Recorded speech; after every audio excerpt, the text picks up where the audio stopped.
Blog Talk Radio. Are you ready to take a bite out of the competition? Are you looking for ideas to make your business better? Welcome to the Core Business Show with Tim Jacquet, sponsored by Apple Capital Group. At the core of every successful business, you'll find people making a difference. And with each episode of the Core Business Show, we talk with those people, examine those ideas, and explore the strategies that make them special. Now, the host of the Core Business Show, Tim Jacquet.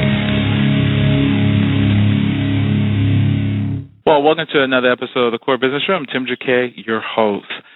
Today I have the pleasure of having an actress, a comedian. Her name is Roxy Rich, and she's going to be our guest for the next 15 to 20 minutes. If you'd like to join in the conversation, please go ahead and chime in the chat room, or you can email us at info@thecorebusinessshow.com, or you can go ahead and call in at 347-324-3460. Roxy, welcome to the program. Good morning, Tim. Thanks for having me. Well, I guess to begin with, tell us your story. A lot of our listeners love to hear stories from our guests, and tell us how you got started and what inspired you to get started in this particular industry as an actress and comedian. Well, I think when I was growing up, I had the lead in almost every Christmas play that ever got put on in my school, so I always knew I was going to be an actress. When I was in the 10th grade, I got voted funniest person in the class at Douglas Anderson School of the Arts in Jacksonville, Florida, and I actually didn't think of myself as funny at the time. I was just an actor, and I was goofing off, making people laugh on the bus, whatever, I don't know. But what really happened is that, I know, it's crazy. Yeah. But I got a scholarship just 1 year, but it was at the Grange Speech Communication and Theater College, private college in Georgia. And that was for theater. And then while I was there, I did Steel Magnolias. I was Weezer. I was the youngest person in the cast playing the oldest person in the cast. And not to pat myself on the back, but I did get reported for having stolen the show. It was good timing. My timing was really good, and the professor told me so. And then I got asked to do something called Lost Comedy, which was produced by Bobby Oliver, another student there, and that was a stand-up and sketch show, Saturday Night Live. Mm-hmm. And she wanted me to do a stand-up, and at the time, I told her, I'm an actor, I'll write this stuff. What am I going to say? And she said, tell those jokes you were telling the other night at that party. I didn't remember. But anyway, I reluctantly agreed to do the show, spread it for 2 weeks, came up with some jokes, did a 10-minute stand-up, and I did really well. The next day at lunch, I heard people telling my jokes, and they were laughing and complimenting me and saying what a great time they had. And I thought, wow, there's something to this. I can do this. There you go. And I was hooked. I started doing open mics. I'm from Florida, so I was doing open mics at Bonkers Comedy Club back when Tom Rhodes had this huge mop of hair 20 years ago. We'd sit in the back and yell things at each other like, you're bombing. It was really... very nice. Yeah, well, this is what comics do. We heckle each other, so I didn't get past it. And I was very young. I mean, I was a lifeguard. And the jokes that I was telling were probably inappropriate for what I looked like. And I started developing. I was really hooked, and I started doing all these open mics, and I started booking a little work around Florida. And I won Funniest New Female at Hilarities in 1991, which was good. Hilarities, I think, was in West Palm Beach, and then I also did Groucho's, and I did really well there. And I knew that I was going to do comedy. I also wanted to act, though. I mean, I really wanted to move to LA and be an actress. When I got here, I couldn't get an agent. I was young. I was green. But I could do comedy. And so I kept doing it and got on stage and got people to see me, and I produced shows. And here we are. Well, congratulations. Jacksonville, Florida is where we're based out of. Well, I'm in Dallas, Texas, so it's a nice area. Well, I was 20 years ago. I'm in LA right now. Sunny day in LA. Wow. So tell us about timing. You have to have timing to be a comic. Tell us, what is the timing, and how do some people naturally have it, or you really have to work on it?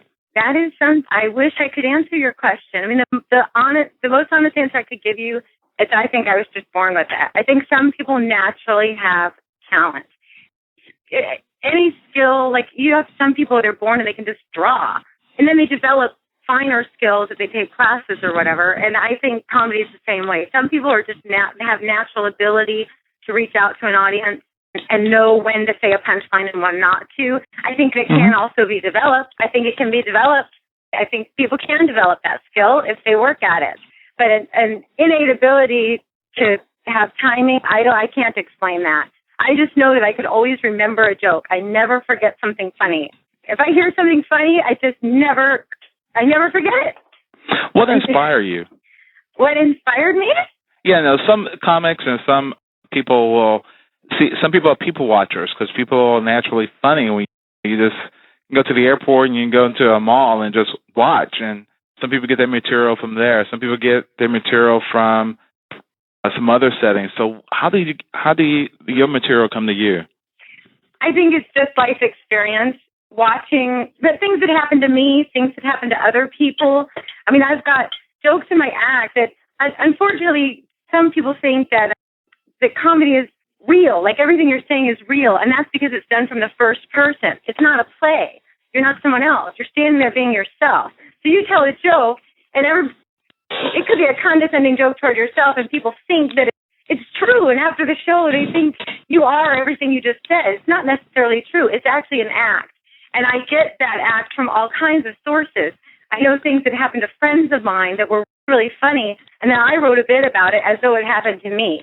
So that can happen. If I see something really ludicrous going on in the world, ridiculous things, I just take that and then stretch it to the nth degree beyond anything that would ever really happen. And if you can just keep stretching it, it's kind of like Lucille Ball. I read this book called Writing the Script, and they would just milk a scene for every last amount of humor you could find in it.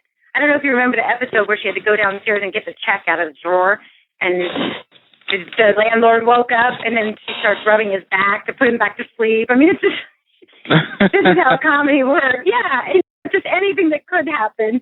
You just take it beyond the realm of reality, and then it really becomes really funny. And I think that's what I hope to do. I hope to achieve that in my show, say something absolutely ludicrous. So who are the people you looked at as a child coming up? Hey, Lucille Ball had her own timing. Buddy has his own time. I mean, you really look at Dick Van Dyke, the two comedy writers, and you had both of them had their own comedic timing. How is that? When you're talking about comedic time, who did you look towards growing up to inspire you to be a comedian? Interestingly enough, I knew every word of Eddie Murphy's show Delirious.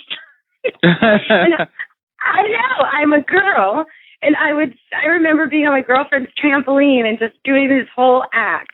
And also Andrew Dice Clay was very big when I was in high school. And I knew all of his jokes. Paula Poundstone was one I really liked as well. And, of course, I always watched Lucy, which isn't stand-up, but it is a form of comedy, all her facial expressions. But what happened when I started doing comedy, I, of course, modeled myself after comedians that I liked, which was the only comedians I knew, which was Eddie Murphy. And it doesn't look good on a little blonde girl. So I actually had to develop an act that suited me, that came from my viewpoint. But initially, I think I was really animated and big, and I swore, and I just was trying to find my style. And that was the comment. I think Eddie Murphy was most influential, really, when I was growing up. But I'm nothing like him now. As a comic, I'm nothing like him now because I eventually worked out what was working for me, what my viewpoint was, and where are my jokes coming from. But they're from me. And I had to do my own style. I mean, I heard that Richard Pryor used to do, what's his name's act when he first started out? What's his name? Oh, God, I'm going to get killed. I can't think of his name, but he's a huge star. Bill Cosby. I heard that Richard Pryor used to do Bill Cosby's act, and someone told him, hey, you can't do other comics material. Yeah, when I started, and so he went off and developed his own style and eventually did get his own material. I think when I started, I never did Eddie Murphy's act because he was already big and famous. I did my own act, but I really liked him and the way he was, and so I was kind of like that in style. But I'm nothing like that now. Wow. So is there different degrees of or different styles of comics? You know, you have comics that just naturally funny. Like Bill will go on a particular topic regarding family. One person will go towards, Eddie Murphy does go across the board. Richard Pryor, I'm not going to say obscene things, but there are different styles. Can you kind of describe those different styles the person will have? Well, there are some comics who are one-liners, and honestly, I really admire them because I have no idea how they do it. Like Stephen Wright. He just he'll say one joke, and then the next joke is completely non sequitur. And I have no idea how these people do 40 minutes of completely non sequitur material. But that's it, because I don't know how they remember it. My show, it is set up punchline, but it's a story, really. I start at one place, and I take you through this story and arrive at another place. And I go through several different subjects, but they all segue together, and I remember the order, and that's my style. And it is a story, but it's in an exact order. I can shift it around if need be. If some bit's not working or something, I can always abandon it and do something else because I have enough material now. But there are some people who tell these non sequitur jokes. There are some people who everything they do is a story. It's not really set up punchline. And that's interesting, too. I mean, there's room for all kinds of comedy. I think that, some people are very slapstick and some people are very deadpan. And it just depends on the comic's personality, what kind of comedy they're going to do. And it's all enjoyable. Everybody likes to watch something interesting. These comics, I think, naturally talk about what they know. I mean, there are some people that I've met that say they made up their entire act from out of the blue. I think it's more realistic that people talk about what they know. Richard Pryor had this drug problem, and he talked about it. Jerry Seinfeld is Jewish, so his whole show, it's that he's Jewish, or Richard Belzer, Jewish. And so the opening line, another Jewish comedian, what are the chances? People talk about what they know. I'm blonde, I'm single, I'm in L.A. I talk about dating. I talk about my job that I had in fashion. When I first started out, I talked about my job in lifeguarding, doing my nails while the person's drowning. God, I'm going to have to get up out of my chair and go rescue you. These aren't dry yet. I mean, you just talk about what you know. And as you live more, your style expands or your material expands because you experience more. When you're young, you don't really know that much. You think you do, though. Ooh, I was arrogant when I was young. Well, talking about the experience, like, for example, back to Eddie Murphy. You watch Eddie Murphy in his earlier days and through his peak. He was a funny guy, but he's talking about things in his life. When he was on Saturday Night Live, he just had people on the floor. Then you go the course of the years, and did it get to a certain period of time that you start to lose yourself? Because now your whole life is changing, and I'm not going to say money might make a difference, but as you go through time, your life experiences changes you. If that makes sense? So if you get changed, if you're wealthy for the last 10 years, you might not be as funny anymore because your whole life and world has changed. And that's what we notice, because it seemed like it gets to a certain period that then they struggle. Or it can be a musician with the same thing. They go through a certain part of their life, then they try to reinvent themselves, but it's more difficult because now their life experiences change and their audiences change. People they deal with is exchange. It makes sense? Absolutely. It's like Rocky. He was hungry. And once he made it, he relaxed. I think that absolutely happens. I can remember watching an interview with Richard Pryor where he said it was all about a struggle. And then 15 years later, he was a millionaire. He wasn't struggling anymore. It was really difficult for him to be on stage talking about struggling when he was just set. Like, he didn't even need to get out of bed in the morning. So I can understand that. Oh, and I would absolutely love to hit that point in my career.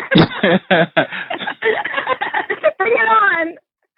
Well, even musicians have the same issue, because then their life if you live in a life of luxury, and all of a sudden things will change. Do you think if there's a certain thing in a person with their life, all of a sudden they are, how do you describe it, they have pull all of the material they have out of themselves, and they have to pull some. Get to a point as you just become brain dead, or you can't do a joke to save your life. You can't come up with any material. I think it could happen because as a writer, I mean, everyone has writer's block. It's like you've done a 40 minutes of material that you've been working on for several years, and you finally perfect. Mm-hmm. Well, now that show is done, now what? You need another 15 years to create a new one. But hopefully by that time you're experienced enough that you can actually go out into life, decide on a topic, and create some new material from whatever's happening around you. I mean, a real comic is going to find the humor in whatever is happening to him in life. When he's growing up, or he's a young comic, maybe he's talking about his parents. And then he gets older and he gets married, and he's talking about his married life. So somebody who really loves comedy and is really a talented comic is going to pull humor from whatever is occurring in their life. I mean, I think that you can go brain dead as a writer. I mean, I've written a book, and I have 2 on the shelf, 9 chapters in on one, 14 chapters in on another, 3 short stories in on a little book I want to write about cats, short stories about cats of all things because I like cats. But, I haven't written a cat story in 6 months because I just can't think of one. So I'm writing something else. Any writer has writer's block, and a comedian is no different. Comedians are actually writing their own material, or they're hiring someone to help them write it. Can you copyright your jokes, or is it like a patent, or it's just is for the public? I mean, once you tell it, then someone else can use it, or is it when you get ready to print it, the jokes then it becomes a copyright type issue? I actually do not know the answer to that. I know that a respectable comic does not do other comics' jokes. And I have seen many a fight occurring, and actually have had a few fights myself over people stealing my material. And a good comic is going to go, oh, well, there's more where that came from. But if it's your best bit and somebody's out there doing your best bit, and you wrote it, you can get pretty annoyed at that. I mean, there was this whole big thing with Carlos Mencia being accused of stealing other people's jokes. And he's on TV. You go into a comedy club and you see someone who hasn't had a big break yet, and they're not on TV, and they're telling jokes. And maybe they have 10 minutes of material, and out of that, 2 funny minutes, because they're still developing their act. And then some famous comic comes in and steals those 2 minutes of material and goes on TV with it. Well, now the younger comic can't do his own material anymore because the famous guy took it. So it's not necessarily copywritten. I think you can send your act to the copyright office and get it copywritten if it's written in book form. Like I have some copywritten poems, but they don't copyright one poem. And I've written songs. And what I did is I put 10 songs together and then copyrighted them as a book of songs. So through the Writers Guild, I've done that. And I know comics who have copyrighted their act. But it's almost pointless because if you're young comic and you haven't had a big break yet, and then somebody really rich or famous does your material, how are you even going to sue them to get your? How are you going to sue them to get your money for your jokes? This is a very tricky issue, being a comic, and the only solution is to keep writing. And until you have so much material that if somebody steals a joke, you just keep doing your joke anyway, and sooner or later people will know who stole it. You know what I mean? It's a very delicate issue because comics are very proud of their material. It takes a long time to really write a joke, and you're constantly scrutinizing your material. I wrote a joke 20 years ago. I still tell it exactly the same way today. I have other jokes that I wrote, and then over time, as I got better at writing and also adding and deleting material out of my show, the joke completely changed. The premise was the same, but let's say the punchline was much better now because I shortened it and I don't have all this verbiage in between. It's just set up punchline. So you're proud of your jokes. When you actually do get an act, and it's taken you a long time to get that act, you don't want somebody else doing your joke, that's for sure. Wow. Tell us about what advice do you have for a comic that's coming up in the industry. What advice do you give them in order for them to train and to practice and develop their skill? Well, someone told me a long time ago, and I had just moved to LA, that I should move back home and get very big where I was and then come to LA. And of course, I was young and hothead and thought, yeah, you just want me to go away because I'm funny or whatever. But actually, I was already here and I wasn't going back. So that wasn't an option for me. But if I lived somewhere else now and was just starting out, I would become the best comic I could become where I was. If I lived in a small town in Iowa or Texas or whatever, I wouldn't move to LA with nothing and think I was going to make it. Because LA, you spend half your time just trying to survive in LA. It's expensive here. The apartments are expensive. There's a million comedians. The supply and demand factor is out. If you're not in, you're stuck doing open mics and you're not getting paid for that. So if I had to do it again, I mean, the times have changed and now I'm in a position where I actually do get gigs.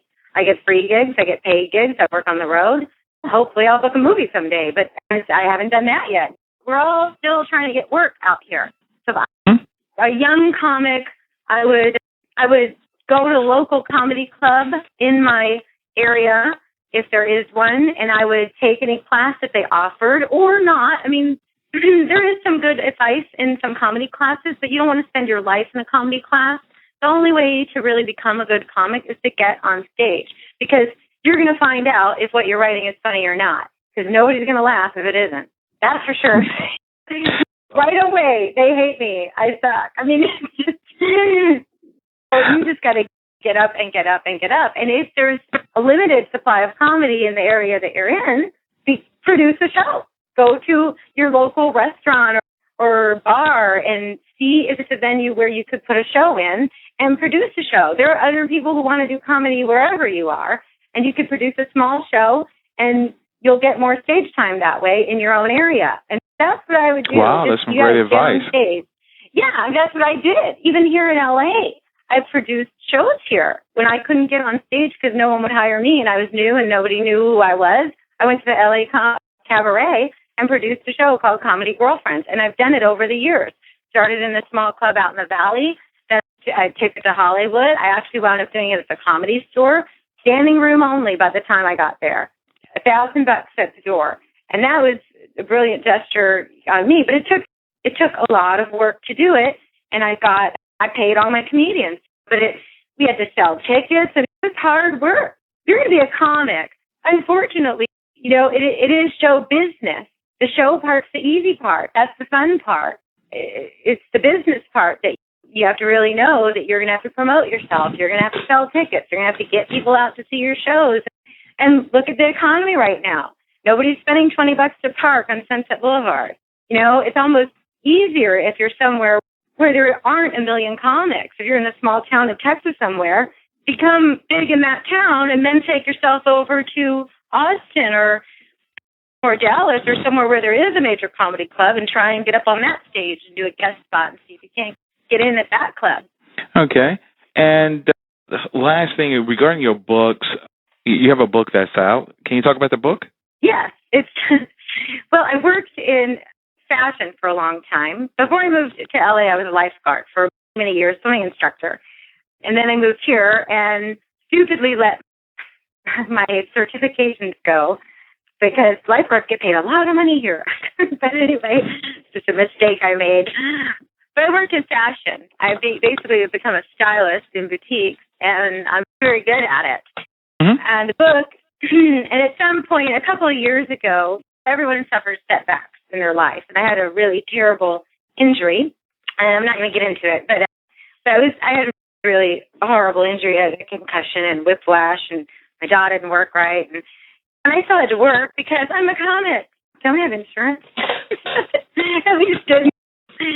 And when you work in retail or any kind of customer service, you're constantly dealing with the public, who unfortunately can be very rude and disrespectful. And those things, you're signing up for it. When you take a customer service job, 80% of the people who walk through your door are not going to be rude, and you're going to help them and solve it. But there's going to be those exceptions to the rule where you're going to have to deal with people who are very rude, treat you like a servant, get me this, get me that. And you chalk that up to part of the job. Mm-hmm. Well, enter into the equation, you don't feel good. You can't see straight because you have a migraine. and you have to work. 'Cause, you know what I mean? And now you're stuck in this job where people are being rude to you. Well, now it's intolerable. And I just, for whatever reason, I started writing down all of the things customers do that, I don't know if I can say this on the air, that really annoy me. You can. Yes, that piss me off royally. How about that? Just in any kind of business, I think what's happened is with the advent of the internet and social media, people forget their human skills. Mm-hmm. They just expect to have whatever they want right now. We're a fast-paced society. They storm into the store and go, how much is this? Give me that. Give me that. And they don't even realize I'm with another customer, and or there's 18 people in the store, and they want my attention. They want it right now. They want it. I'm like, hey, just back up a minute. You just got here. I don't even know who you are. And it's not every person. The book that I wrote is basically a straight-up slam on bad customer behavior. It's set in a boutique, but there are a lot of correlations to working in a restaurant, a waiter, or as a secretary, any kind of customer service. And I think the chapter was like a day in the life of a boutique girl. So that's a really funny chapter, and it talks about my day and what happens because I live in L.A. and just funny people who walk in. It's not really about the rules. But the rest of the book, although I think it's funny because I'm hearing myself from the stage in dry humor. There's a chapter about browsing, and the opening line is, I hate browsers. Buy something and get the hell out. Exactly. Well, when I say it, it's funny. If you read it, it might not be. Wow. Within the last, we have like a minute left. What do you like to be remembered? Where do you see yourself in the next 5 years? Hopefully starring in films or producing or hosting my own show, traveling the world, doing comedy. This is definitely what I want. I definitely want to do films. I'd like to have my own television show, maybe my own sitcom, or maybe host my own show. Mm-hmm. Love to have a show about a boutique, or I definitely want to work in the UK. I like to travel abroad, maybe in London. I have some very dry humor, so I really like to test my talent over there. So that's what I'm hoping, and I'm writing a couple of more books, and I definitely want to get them out. Wow, and where can we get your book again? What's the title? It's called Roxy Does Retail. That's ROXY. Mm-hmm. It's a ludicrous guide to boutique shopping etiquette. You can go directly to my website, which is roxyrich.com, ROXYRICH, really easy to remember. And there are links on where to get the book. It's available on CreateSpace. It's available on Amazon.com here in France, in the UK, in Denmark. I mean, just all the Amazons you can get my book. And it's also in the Kindle and Nook versions for Barnes & Noble and Amazon. And also, if they want to reach out to you, they can go to your website. Your website, it's roxyrich.com with a Y? Uh-huh. Yes, okay. And there's some footage on there, so you can watch some of my show. You can see pictures of me and all the comics that I work with, some shows I produce. And there are links to my act, and there's even some excerpts from the book. Well, Roxy, thank you for joining the program today. Thank you so much. Somebody, thanks for having me. It was really awesome. Okay. Take care. Okay, you too. Bye-bye. Okay. Bye-bye. Again, it's been another production of the Core Business Show. I'm Tim Jacquet, your host. You can download this show on Blog Talk Radio or on iTunes. Everybody have a great day. Great weekend. Thank you for listening to the Core Business Show with Tim Jacquet. For more information about equipment financing and asset-based loans, visit our website, applecapitalgroup.com. That's applecapitalgroup.com. Or call us at 866-611-7457. We hope you'll join us for our next episode. And remember, you can always get to the core via iTunes. You'll find all our previous episodes there. And thanks again for listening to the Core Business Show with Tim Jacquet.